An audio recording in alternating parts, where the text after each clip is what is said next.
craziest and deadliest animals. That's why I'm going there to flip 100 objects to find crazy bugs, venomous creatures, and so much more underneath. I'll be starting in Australia's most iconic rainforest, but by the end, we're gonna get to the iconic Australian desert with insane animals everywhere. But don't think the rainforest is boring, because literally under this first object, I instantly found something deadly. This is a baby giant centipede, which when they get older are known for having some of the most painful bites in the animal kingdom. Since we're in Australia, we're very likely to see a way bigger one soon. Under the second object, I found something I've always wanted to find. Oh my gosh, I thought there was nothing here, but there's a literal massive bug. But that's exactly part of this bug's design. This is a spiny leaf insect, one of the most camouflaged insects in existence. You could barely even see it when I was standing on this leaf. Pretty cool. So I kept exploring, and when I got to object number 3, I found nothing. So I'm only going to show the most interesting animals from now on, which thankfully object number 6 had something super interesting. At first, you may just think these are regular old ants, but if you look closely, it's actually an insane species. They are trapjaw ants, which you can tell by their massively wide trapjaw mandibles. They have these microscopic hairs inside the jaws that when a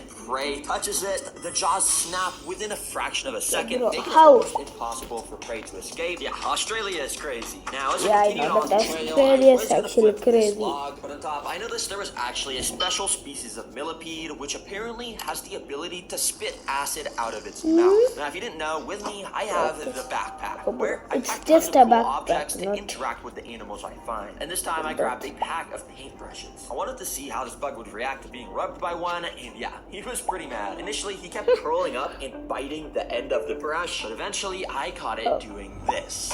Yup, it just sprayed its acid defense chemical, which stained the edge of my paintbrush. Yeah, it just kept biting it over and over. Well, sorry for disturbing you, little guy. That was pretty cool to watch, though. Now, as I continued on to object number 11, I found this. It's not a rock, it's actually a termite nest. Yeah, termites will spend years, day by day, constructing a nest out of dirt. Sometimes they even get absolutely massive like this one. Although this one looked like it may have been abandoned, and there was something infiltrating it. Yo, there's like a weird tail thing coming out of this nest. Yeah, it was literally partly inside the termite nest and poking its head out. I thought I had found some undocumented snake species or maybe a leech. But if you actually really focus hard on how this thing is moving, and in specific, this tiny little white thing on the edge of its head, you can tell that this is a baby land planarian. If you don't know what these are, well, they are insanely creepy. In this footage, you can see how they eat. Basically, they go up to an unsuspecting snail or worm, then all of a sudden, they completely wrap around it, releasing a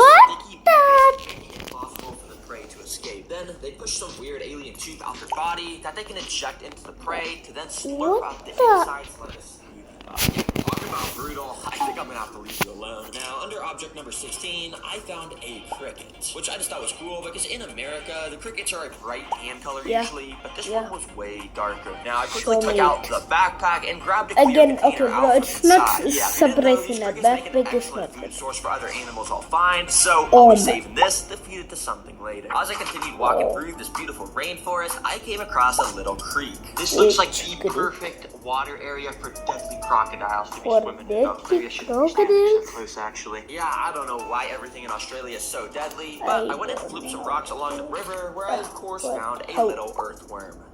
Under another river rock, I found a pretty solid-sized beetle grub. You can see it was quite a bit bigger than my gloved fingertip, but some of these beetle grubs will seriously grow so large over the course of a few years that they may turn into beetles that are just genuinely chill.